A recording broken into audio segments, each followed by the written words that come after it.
बिस्मिल्लाहिर्रहमानिर्रहीम। अस्सलाम वालेकुम स्टूडेंट्स। आज का हमारा सब्जेक्ट है इंडस्ट्रियल केमिकल प्रोसेस 2, जो थर्ड ईयर का सब्जेक्ट है।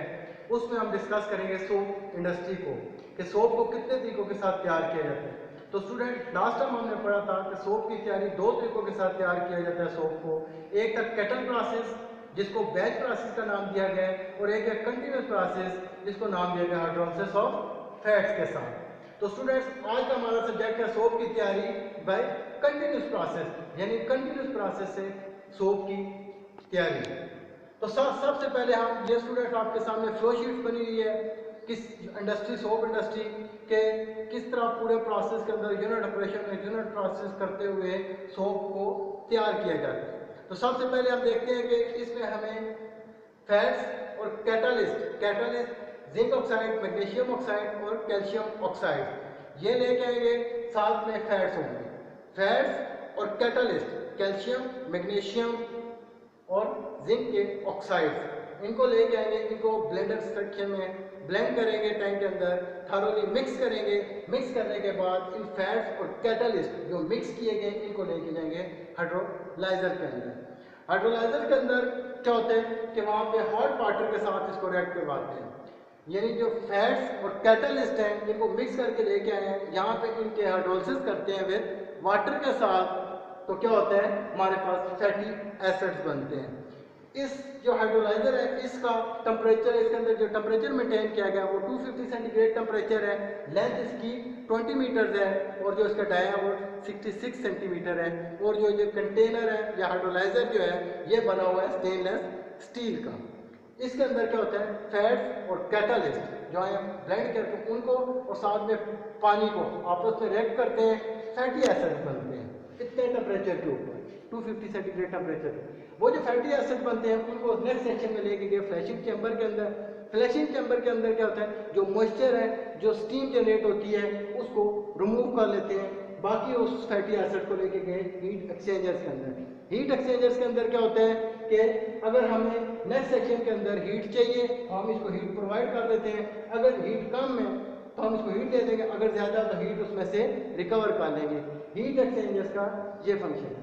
उसके बाद हम लेके जाएंगे इसको high vacuum still, which is a distillation unit. ये डिस्टिलेशन यूनिट है। तो यहाँ पे फैटी एसिड जो बने हुए हैं वो क्या करते हैं, जब उसको बॉइल करते हैं तो वो वेपर फॉर्म में आना शुरू हो जाते हैं। वो जो वेपर फॉर्म में आई है फैटी एसिड, उनको लेके जाएंगे कंडेंसर में, और बाकी जो बचेगा उसकी, जिसको बॉटम का नाम दिया गया है, उसको स्टोर कर लेंगे या उसको रिकवरी करके दोबारा उसको हाइड्रोलाइजर के अंदर भेज देंगे। वो जो फैटी एसिड्स हैं जो वेपर फॉर्म में चले गए हैं, उनको कंडेंस कर लेंगे। तो स्टूडेंट कंडेंसर में लेके गए, कंडेंसर में हमने देखा कि ये CW means cold water, cold water की इनलेट और कोल्ड वाटर की आउटलेट है। तो ये जो वेपर्स बने हैं फैटी एसिड के, कंडेंसर में जाएंगे। तो कंडेंसर में क्या होगा, इन वेपर्स को कंडेंस कर लिया जाता है, लिक्विड फॉर्म में ले लिया जाता है। कंडेंसर का क्या काम हुआ, condense the vapour into liquid form, means condensation इसका नाम। Condensation is a process in which vapour are converted into liquid by using a cold phenomena. कि हमने किसी कोल्ड फिनोमेना को, मींस कोल्ड वाटर को इस्तेमाल करते हुए हमने उन वेपर्स को लिक्विड फॉर्म में के अंदर ले आए। वो जो वेपर है उसको डिस्टिलेट रिसीवर के अंदर लेके जाएंगे। उन डिस्टिलेट रिसीवर्स में से उन फैटी एसिड्स को न्यूट्रलाइजर्स के अंदर ले जाएंगे। न्यूट्रलाइजर के अंदर क्या है, मिक्सर भी कहते हैं, न्यूट्रलाइजर भी कहते हैं। तो फैटी एसिड जो है, फैटी एसिड, उनको 50% कास्टिक के साथ, सोडियम हाइड्रोक्साइड के साथ उसको न्यूट्रलाइज कर लेंगे। वो जो फैटी एसिड हैं उनको 50% कास्टिक के साथ जब न्यूट्रलाइज करेंगे तो हमारे पास सोप की फॉर्म आने शुरू हो जाएगी। जब वो जो सोप बने हैं उस सोप को लेके गए सोप ब्लेंडर्स के अंदर। सोप ब्लेंडर्स के अंदर क्या है, एडिटिव और बिल्डर ऐड करेंगे सोप की प्रॉपर्टीज को इंक्रीज करने के लिए।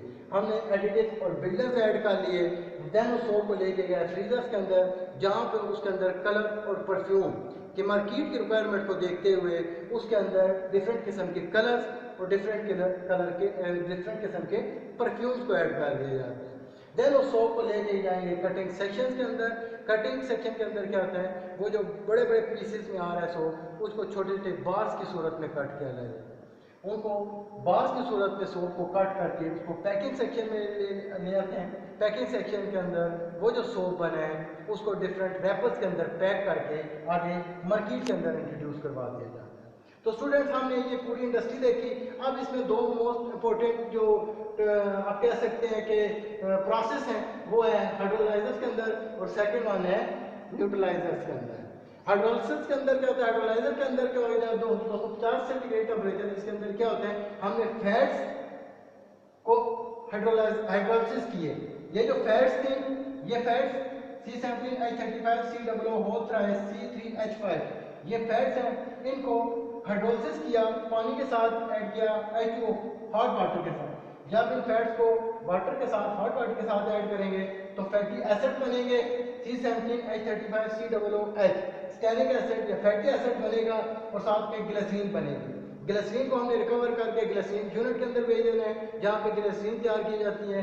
जबकि जो फैटी एसिड हैं उनको हम नेक्स्ट सेक्शन में जब लेके जाते हैं न्यूट्रलाइजर्स के अंदर प्रोसेस करते हुए और वेपर्स को कंडेंस करके न्यूट्रलाइजर के अंदर लेके जाते हैं तो क्या होता है कि जो फैटी एसिड है C17H35COOH stearic acid fatty acid, ये फैटी एसिड को सोडियम हाइड्रोक्साइड के साथ जब न्यूट्रलाइज करते हैं तो हमारे पास प्रोडक्ट आ जाता है C17H35COO में which is the formula of soap.